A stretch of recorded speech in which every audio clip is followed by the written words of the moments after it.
Married men, what, if anything, are you unable or unwilling to share fully, openly and honestly about yourself with your spouse? If you enjoy this content, and be sure to follow and subscribe for more. We've both been sleeping in separate rooms for the past few months since we've both been sick with the flu. It's some of the best sleep I've had since she started snoring super loud many years ago. Once we recover, I don't know if I want to sleep together again. She needs a sleep study to address that snoring. If she's developed sleep apnea, it's really bad for her long-term health. Sometimes the things she says to me in arguments break my heart. We learned this in our 30s. Don't use bombs that can't be forgiven. Literally anything that isn't within the realm of her personal interests. Otherwise, she makes it clear that she's not really interested in what interests me. Sometimes I do, because I can't keep everything to myself forever, but it just feels like I'm a child bothering their parents talking about how cool their toys are. I'm scared of not being able to provide a half-decent life for her and my kids. Life's getting so expensive, and which profession is far more enjoyable than most people realize.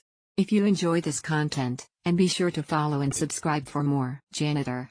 I am incapable of taking my work home with me, and there's absolutely no way any job can have more instant gratification than cleaning.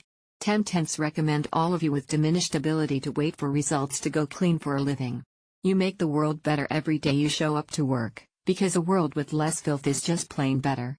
The floor zambonis are really fun, too. That's amazing. I'm a teacher and we could not do our jobs without custodians. Thanks for all the work you put in. Janitors are also some of the friendliest people I've met. Always made a point to connect with the janitors around my campus, even if it's a brief smile and wave.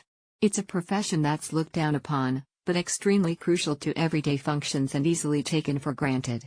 Beyond that, you probably go unbothered quite often and can zone out and listen to podcasts/music all day while making sure everything is functioning correctly and, most importantly, clean. I love reading through these replies and seeing people be so genuinely happy and passionate about their careers.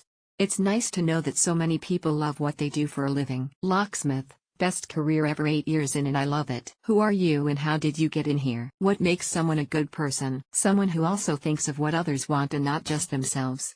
If you enjoy this content, and be sure to follow and subscribe for more. When someone does a kind thing without the intention of getting anything back, knowing how to deliver a meaningful apology, trying to leave the world better off than they found it, their first impulse is always to bring out the best in themselves and others. Men, what are some questions you've always wanted to ask women, but were too embarrassed? How can you walk on those 10 feet tall high heels and not break your ankles? Some of us absolutely cannot. I really want to know, does the first time having sex actually hurt?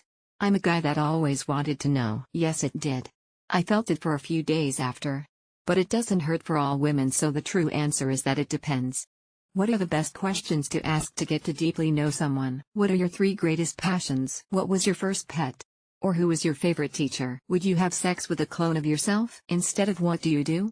I quite like what gets you out of bed in the morning. What's your Reddit username? What's a moment in your life where you felt truly proud of yourself? Now, for making it this far. I grew up extremely poor, and until I graduated HS I had always either lived in Section 8 housing or been homeless. I never thought I'd make it through high school. I never thought I'd get any form of degree. I never thought I'd be married with a kid. I'm far from a happy, positive person, but I know that those are achievements. That my wife and I have raised 3 smart, funny, kind, and conscientious children who actually like hanging out with their folks for the occasional dinner, cracking jokes and talking about books they've read. Getting complimented by girls, for my voice. 110s love it. What lie have you told that suddenly became a truth? I was probably about 7 and on vacation with my family, and they weren't paying any attention to me and constantly interrupting me. They were talking about someone they knew who had cows, so in annoyance I point in an arbitrary direction and yell, "Hey, a cow." And they all go silent. Then I hear my dad say, "Oh my God, you're right," just as the skinniest cow emerges from behind some foliage. Sitcom-ass moment. "Sorry, I can't go tomorrow, I am sick." Manifestation at its finest. Lol. When I was 7, I started telling people I knew how to play the bass. I guess I thought it would be cool, and more believable than saying I could play guitar. Eventually it became something I was known for, but nobody ever questioned it or tested it. It was another 7 years before I finally picked up a bass and made my lie into, "If you could stop time for 10 minutes, what would you?" I would use it to help a few people, mostly illegal things. I would take all the money out of a bank in order to prevent the villains from stealing it later. Could I join you in this journey? Enjoy the peace and quiet, I guess.